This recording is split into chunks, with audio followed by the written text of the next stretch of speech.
So good morning, One Heart, One Mind family. And we have Jessie today. Thank goodness Jessie remembered to text me because I forgot she was coming. So, thank you, Jessie, for the Yay. reminder and You're for being welcome. here. So, you want to kick us off with something? Yeah, I've got this Dale Worley song still stuck in my head. I played it a couple months ago, but I All think right. everyone should know it by heart. So,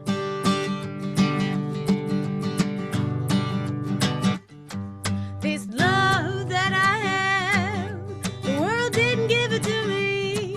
This love that I have, the world didn't give it to me. This love that I have, the world didn't give it to me. The world didn't give it, and the world can't take it away. This peace that I have, the world didn't give it to me. This peace that I have, the world didn't give it to me. This peace that I have, the world didn't give it to me. The world didn't give it, and the world can't take it away. Okay, how about this? How about this humor? This humor that I have, the world didn't give it to me. This humor that I have, well, the world didn't give it to me. This humor that I have, the world didn't give it to me.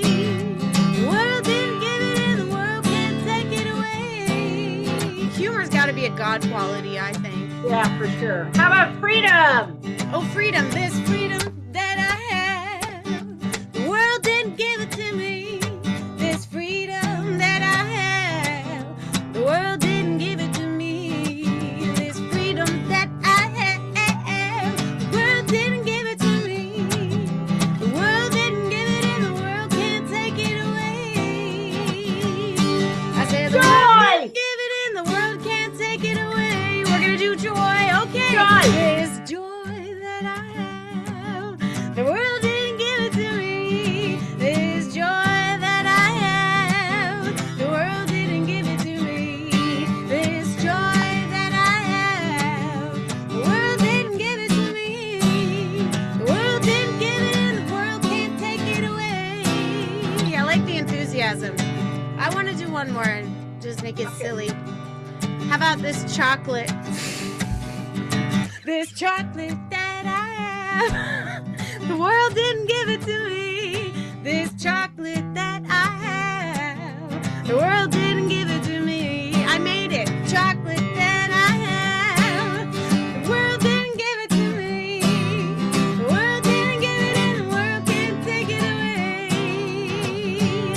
This love that I have, the world didn't give it to me. This love that I have, the world didn't give it to me. This love that I have, the world didn't give it to me. The world didn't give it, the world can't take it away. I said the world didn't give it, and the world can't take it away.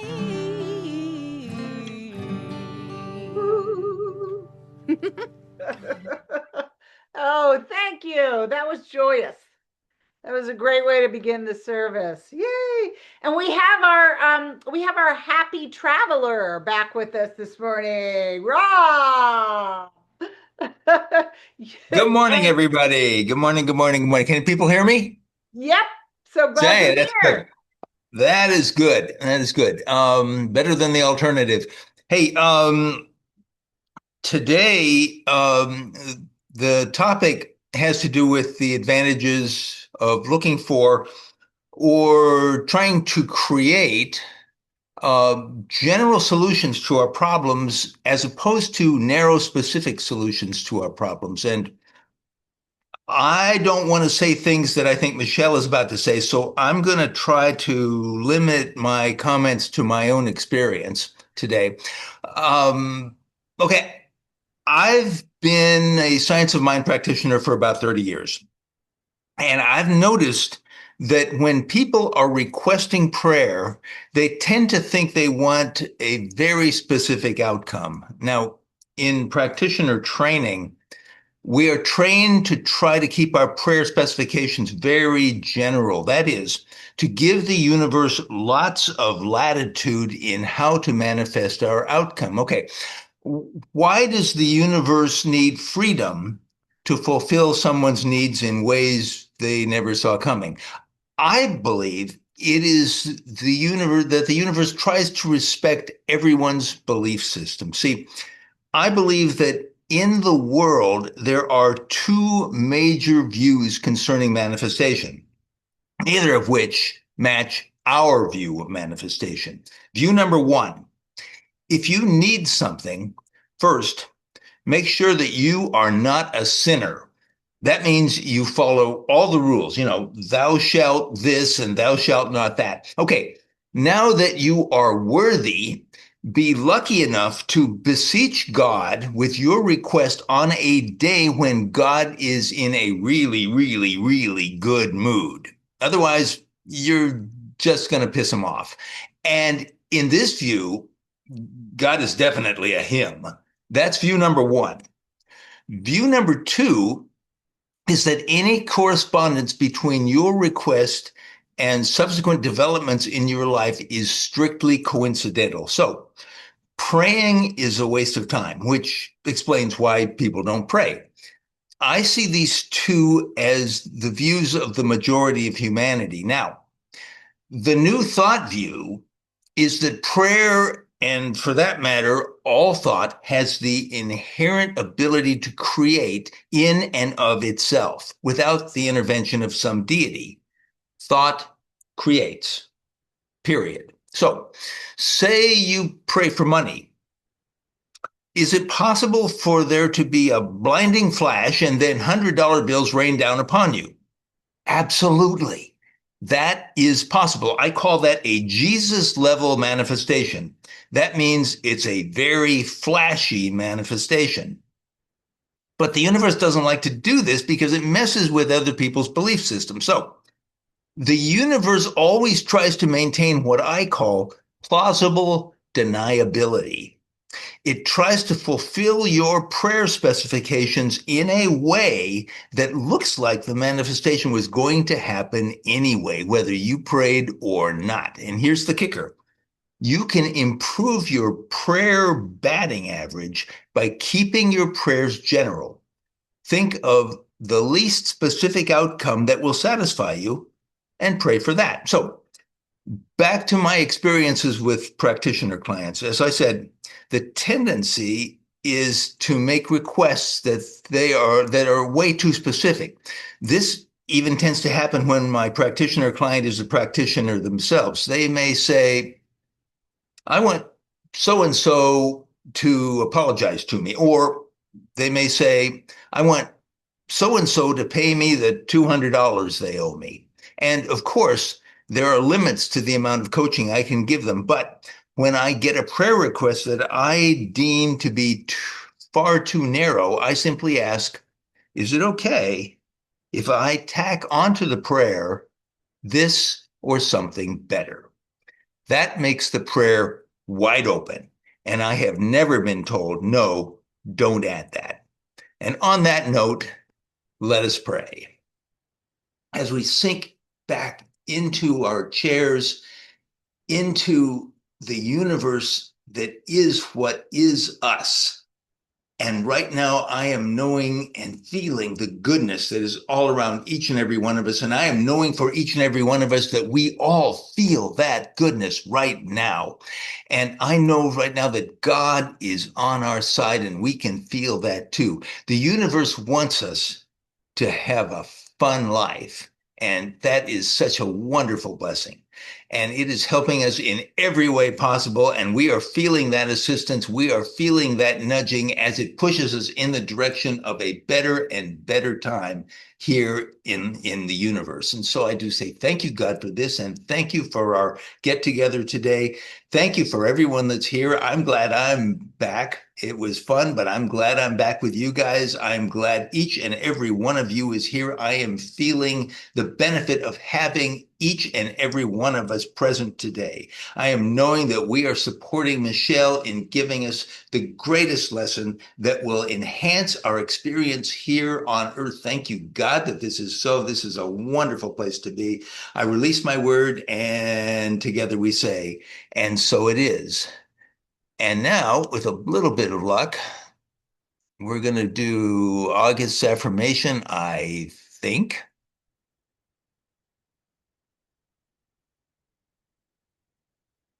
And there it is. I am made for this moment, and this moment is made for me. The life of God lives fully and freely as me. Whatever appears before me, I meet with wisdom, courage, and love. I trust the presence within me to reveal the way, and so it is. And so it is. Wonderful.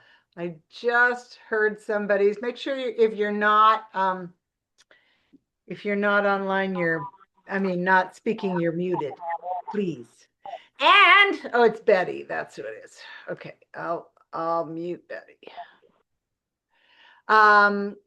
So Jesse, do you have some more music for us? What if I said no? What if I said Well, I then can't I sing would any more search my songs? YouTube videos and find something, but I know you do. I'll say, yeah, go to my website, jessepowersmusic.com.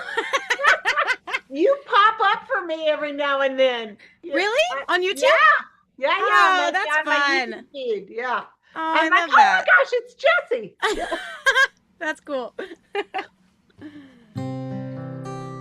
All right.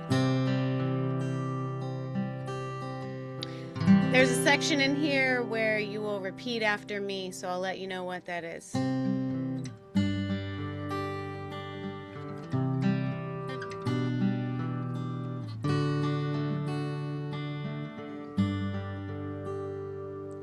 Calling in the light,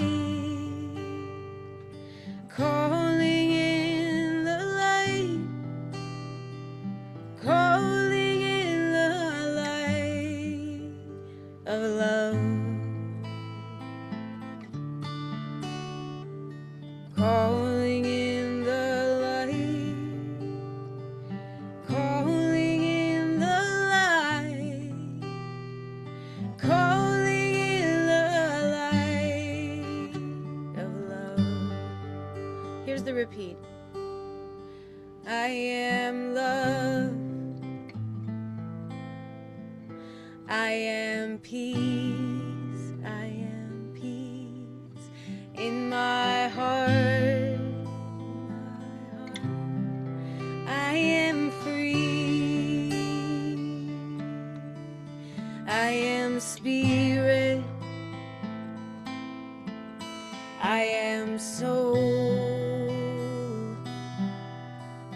All together we are whole. Calling in the light, calling in the light, calling in the light of love. Calling in the light, calling in the light, calling in the light of love.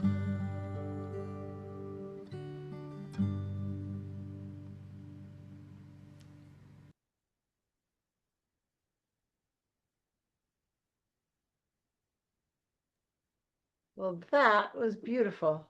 What a way to set the stage for the talk, for receiving.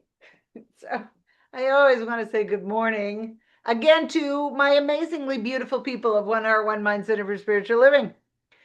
And I'm always grateful that we have this time together. And as Rob said, that we have a larger group here this morning than we've had in a while. And It's such a pleasure for us to have this time together. So whether or not you're here in the Zoom room in real time or you're listening to the replay, welcome to our Sunday service.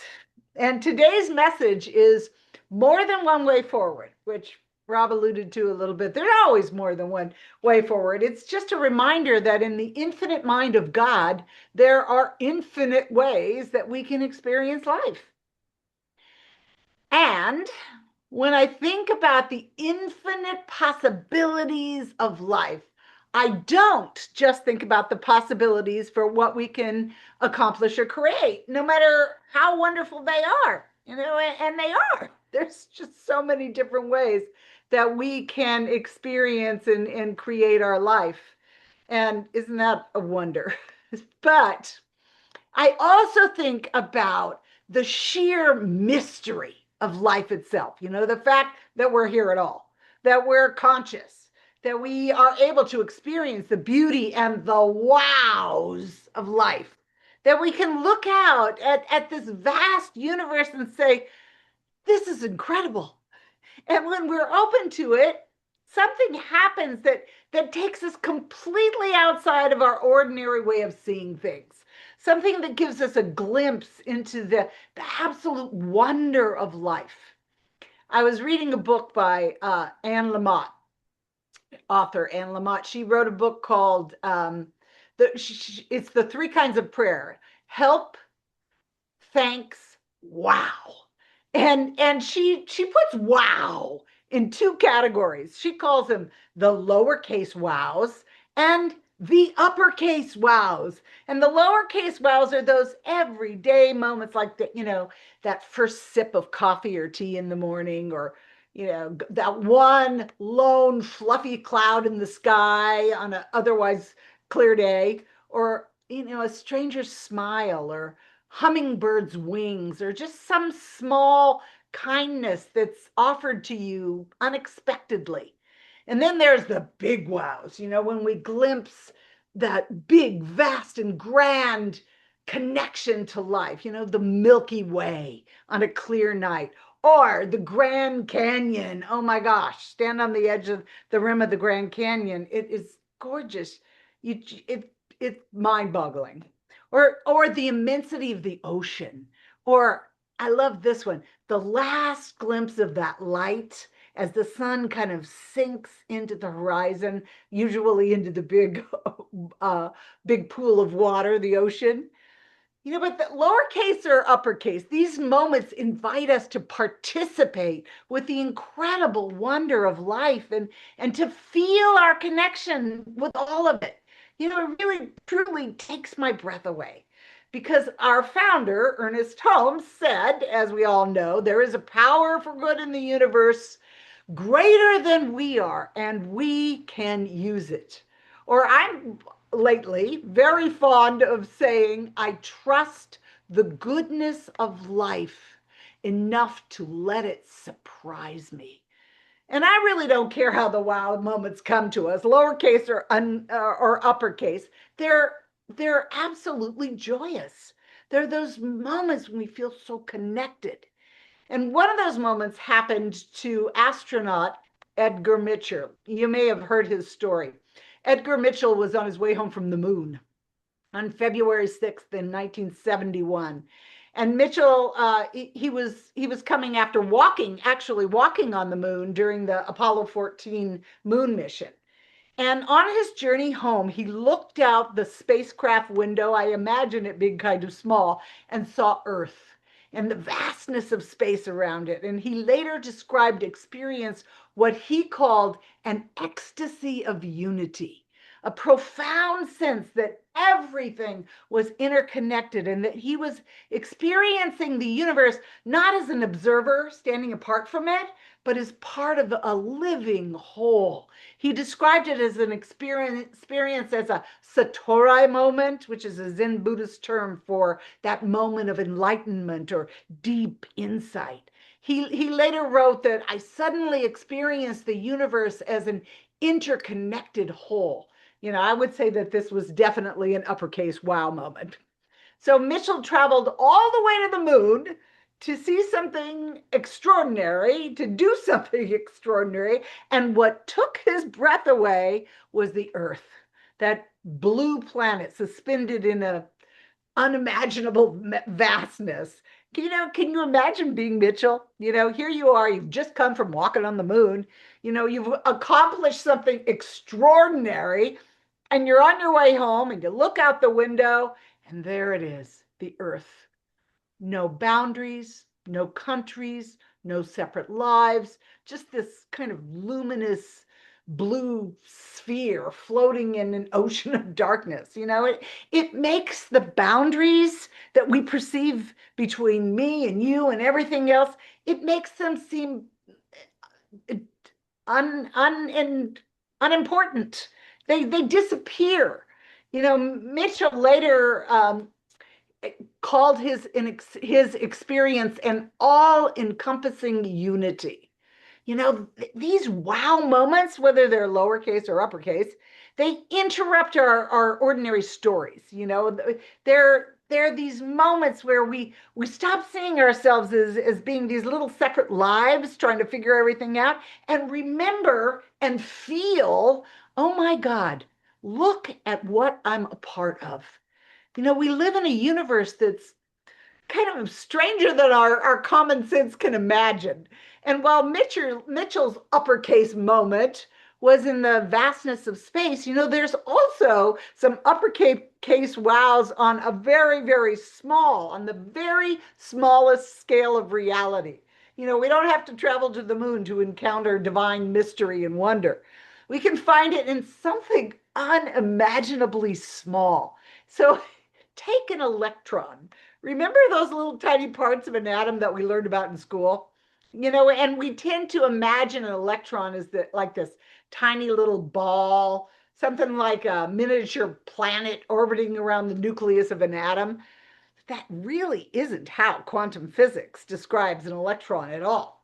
At the subatomic level, the electron can't be found in any one particular space. Instead, in quantum physics, it's described as a field of possibilities. It pops in and out of existence, of view, and it can be in a range of different places. So before it's measured or observed, and that's a whole different talk, there isn't just one location where we can point to and say, well, there it is. There's the electron. There's an infinite number of possibilities. Think about that. At the most fundamental level of the physical world, reality doesn't behave like the mechanical world that our everyday minds imagine. The deeper we look, the more possibilities there are, and the more mysterious and wondrous life is. I love that. I love that about life. It reminds me that reality is not limited to what makes sense to me or just what I'm able to perceive with my five senses.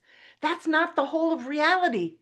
And if life is this mysterious at the smallest scale and at the vastness of the largest scale of the infinite universe, then maybe, perhaps, we can relax our fixed perspective of what's possible for our own lives. Perhaps instead of saying, I just don't see a way forward, we could say, I don't see a way forward from my present limited perspective. But I know a way forward exists within the infinite mind of God.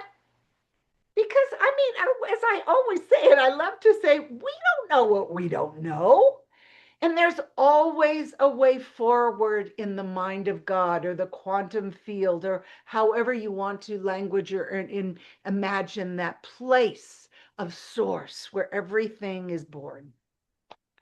There's so much life available to us that our current perspective just can't see.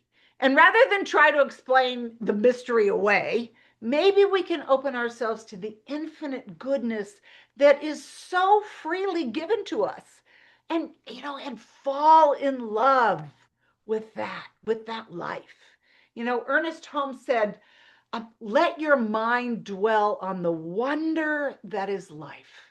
He said, there's an infinite intelligence available to each of us.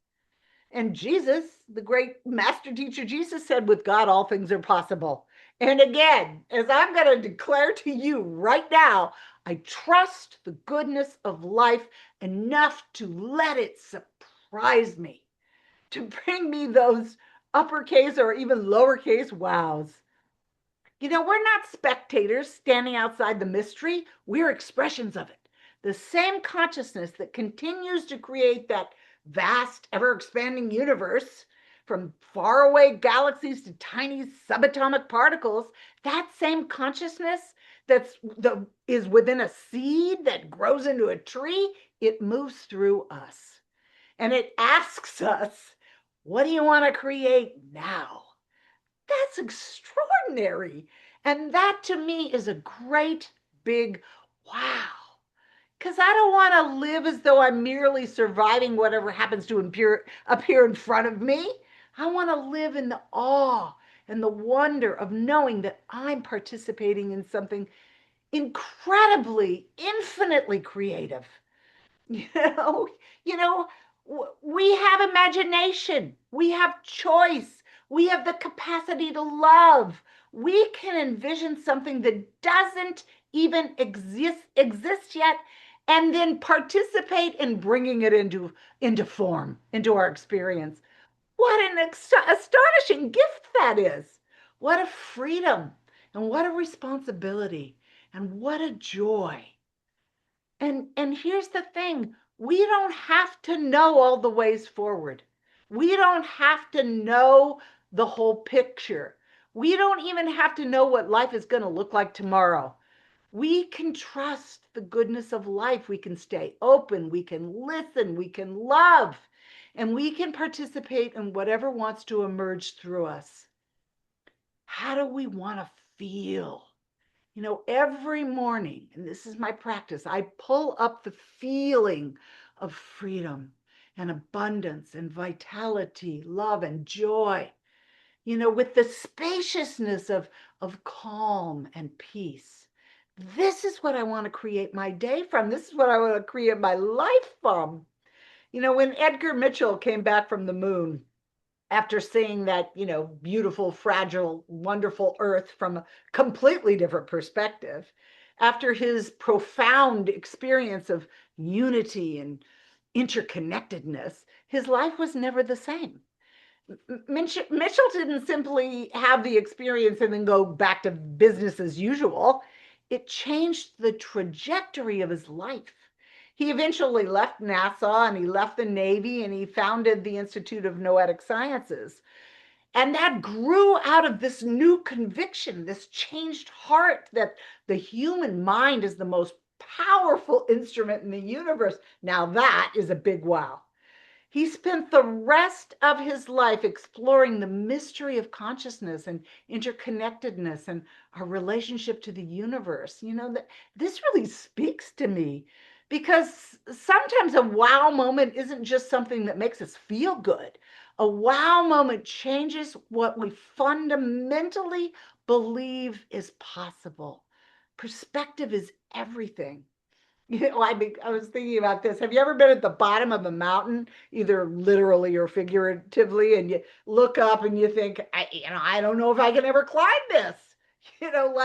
Like you're always going to be stuck at the bottom. But then once you take a couple of steps and you get moving, it seems more doable. And then when you reach the top and you look down, that's an incredible shift in perception.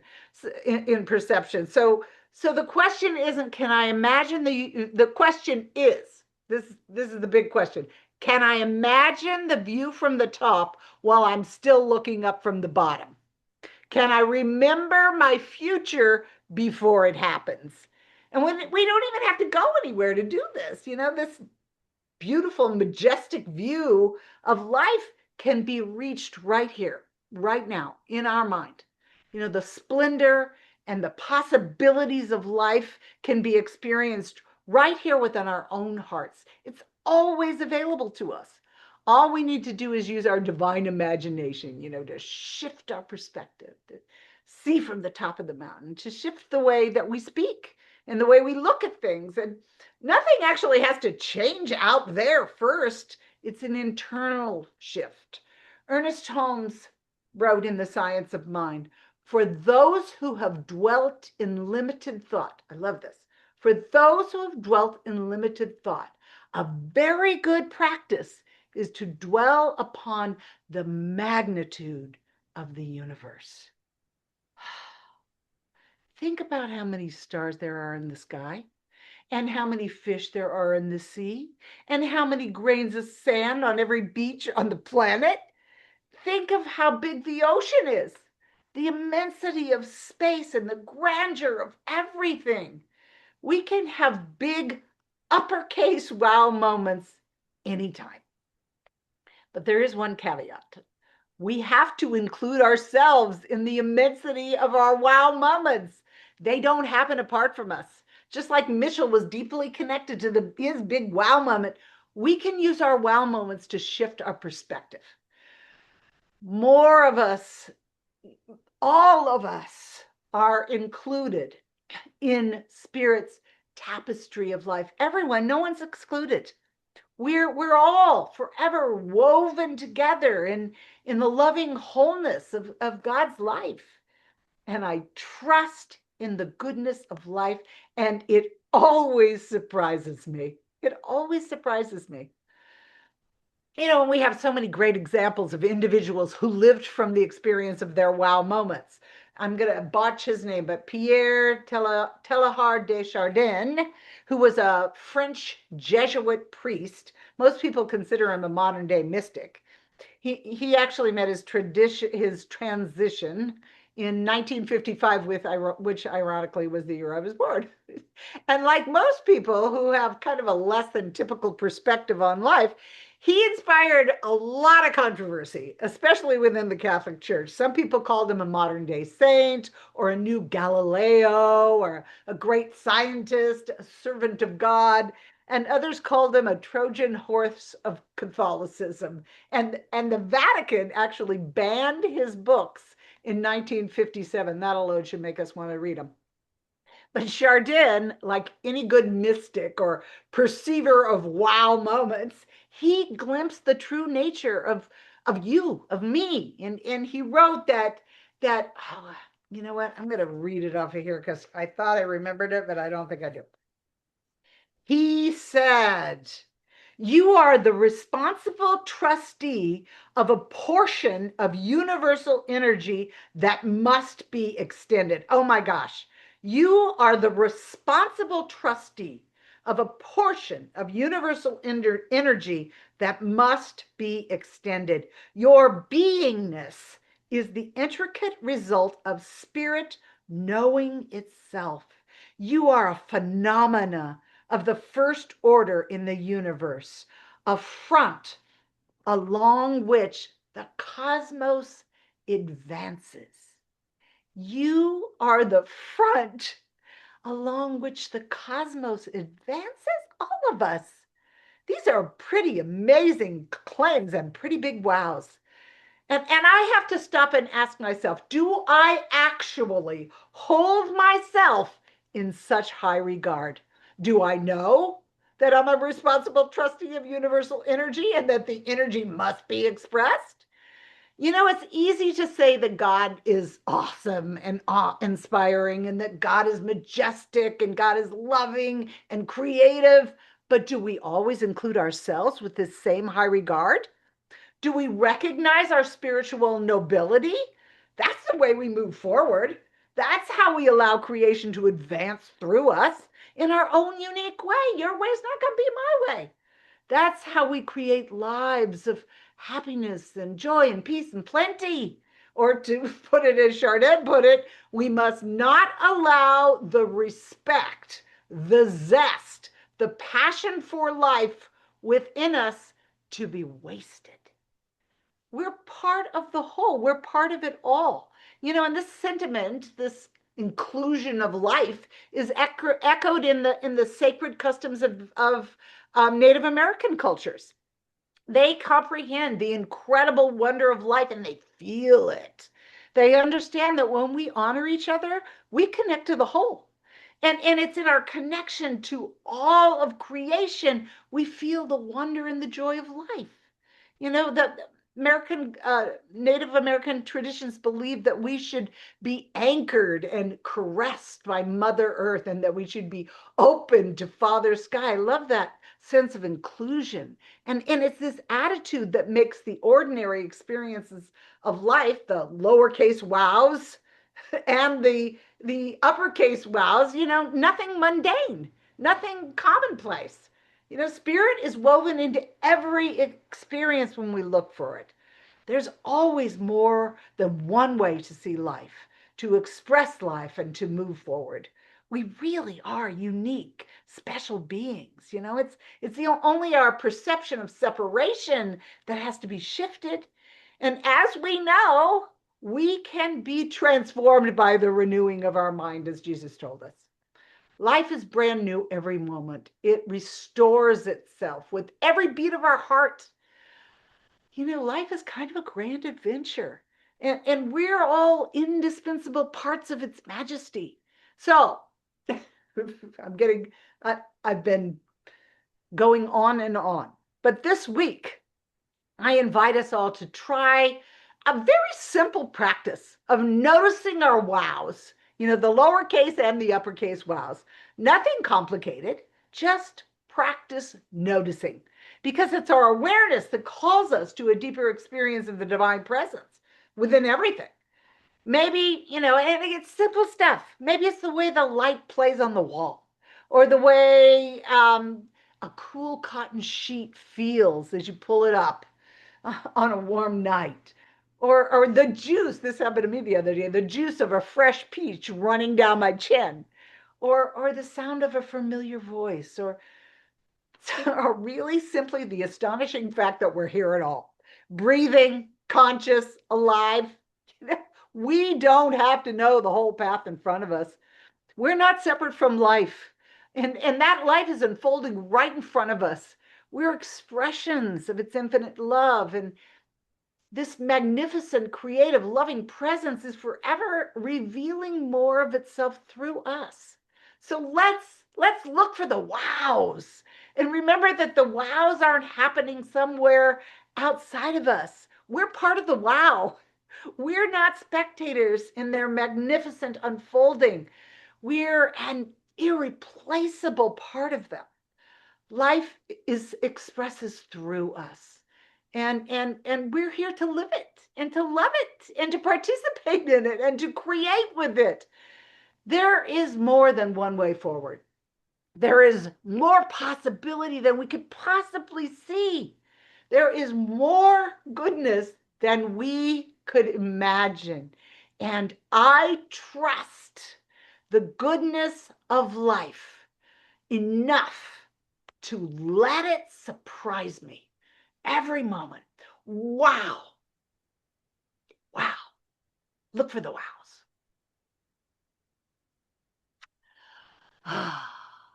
So let's just sit in that for a minute. I mean, just in your mind's eye, in your heart, think about the wows, even that you've experienced this morning. Technology, wow. Music, Jesse's music, wow. Rob's prayer and examples, wow. The fact that you are here with us, wow. So I know for each and every one of us that the wows just keep on coming, that the wows just keep tumbling into our lives, that the givingness of God is ever present, that the peace, the love, the amazement of joy is always here. And I'm so grateful. So grateful for this time. I'm so grateful for all of you. I'm so grateful for life. So grateful for the gift of the wow. So I just say thank you. I rest in this. And together we say, and so it is. Wow. It was a wow day. I was really into the wows today. When I pulled out Anne Lamont's book, And I started reading all of the wows in her wow chapter. I'm like, that's my talk. That's my talk right there. So, all right, my friends. I'm so incredibly grateful that you're here. Um, Lisa, are you doing the I don't know who's are you doing the sacred giving? I don't know who's doing it. I have no idea. Sorry, I couldn't find my Oh, button, but it is me. okay, good. Yes, Let me yes. hear it. Yes, yes. Well, and I want to thank you so much. That was a wonderfully wow talk. And it reminded me of some things that occurred to me this week as well in terms of wows. And so thank you. As always, wonderful. And so each of us I know knows that this is the time for us to do our sacred giving. And I know that we basically know how we're going to do it. There's Venmo, and they're sending it to Michelle in the mail. And I just want to feel the gratitude of knowing for each of us that each of us in our own ways is abundant enough to be able to gift gift our center to keep us all going and thriving and growing together as one heart, one mind, and sending our love out into the world and creating abundance for each one of us. So, do you have the thank you? I do. So, this is our sacred giving affirmation. With gratitude, I give freely and joyfully. Spirit is my source and supply. Abundance is within me, around me, and flowing through me. What I give is a blessing, and I am blessed in the giving. I trust the flow. I am open to receive. I live in spirit's plenitude, and so it is. Oh, it is. Oh, beautiful, beautiful, beautiful. So, you can just stay unmuted because I'm going to come back to you for the benediction in just a second, and then we'll have Okay. Jesse play us some music. But basically, the things that are coming up are we're having our Monday night prayer group as per usual, and Tuesday night we're talking about. I think we're on chapter 7 now. Yeah, pretty sure. And I don't remember what the title is for our discussion of radical compassion. And then Wednesday evening is Relane's class, and she's talking about light, right? The illuminating principle of light, Relane, is that correct? Yes, it is. We're going to be talking about all our lights. And I will try and remember to send out an email if for some reason I forget. Which is probable. No, I'm not going to make that real. I will remember. But if for some reason it doesn't happen or you don't get it, it's always the prayer link. It's the Monday night link that is the same link as the Wednesday night class that, or whatever we're calling it, that Relane does. So just so you know. All right, and I think that's about all I have to say about that. And Lisa, can you give us a benediction, and then we'll ask Jesse to play something for us. Okay. Okay. So, why don't we recenter and breathe in life? Breathe in that spirit that is always present, that spirit of the high intellect that we can aspire to connecting with, the field of all possibilities, the place of love and peace and joy that we can resonate with because it lives inside of us as well. And so I'm so grateful for this service. It was blessed by everyone being here and also by the wonderful music of Jesse, especially the bringing us into the light. That was such a beautiful, beautiful meditative experience. In addition to that, Rob, as always, providing us with the way of looking at our spiritual mind treatment practice and how we do have the ability to make our life a joyful, blessed event and adventure. And also, always, always, Reverend Michelle providing us with the wonderful teachings that come from her deep faith, trust, and her experience with living the Spirit.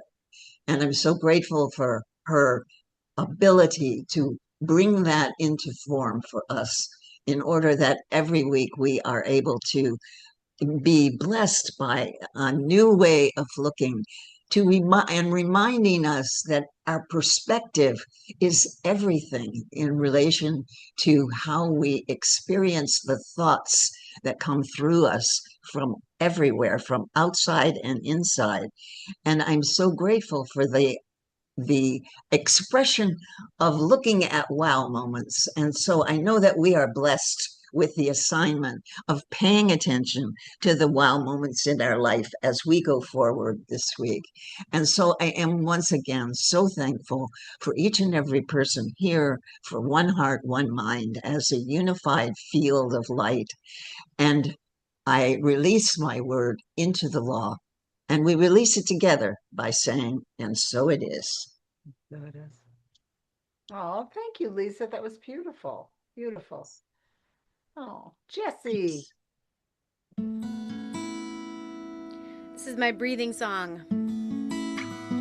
So, in light of Reverend Michelle's talk, I just want us to practice knowing how wow the breath is. So ordinary, but so miraculous. I don't want to give words to this. Anything we have to interpret will only eclipse the heart of it. I just want to send it in sound with a wavelength clarity. Ooh,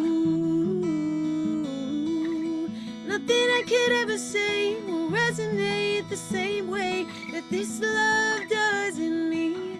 Inhale, exhale, breathe.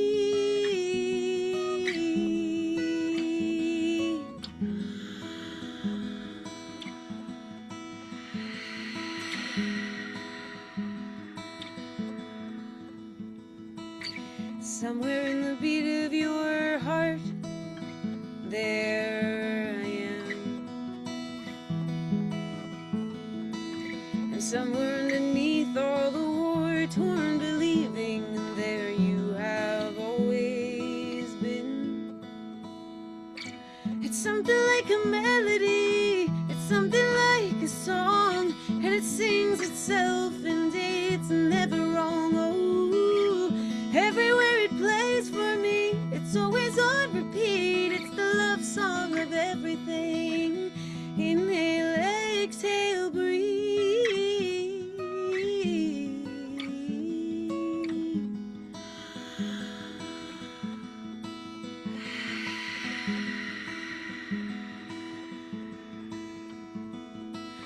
It's not just there in my body. It's not just there in the thoughts that I think. It's there in the roots, in the skies, in the seas, in the eyelids, the irises, the wind and the wings, in the will be, the ever was, the reason and the just because. I am the song that I sing. Inhale, exhale, breathe.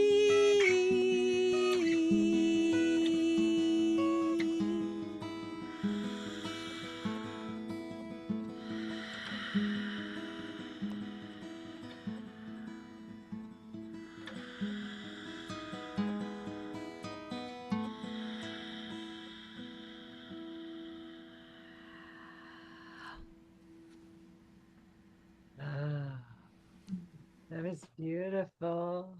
Beautiful, beautiful. Yeah, I love that. Yeah, in the irises, I heard that line and all the things God is. All right, my friends, I'm going to stop our recording.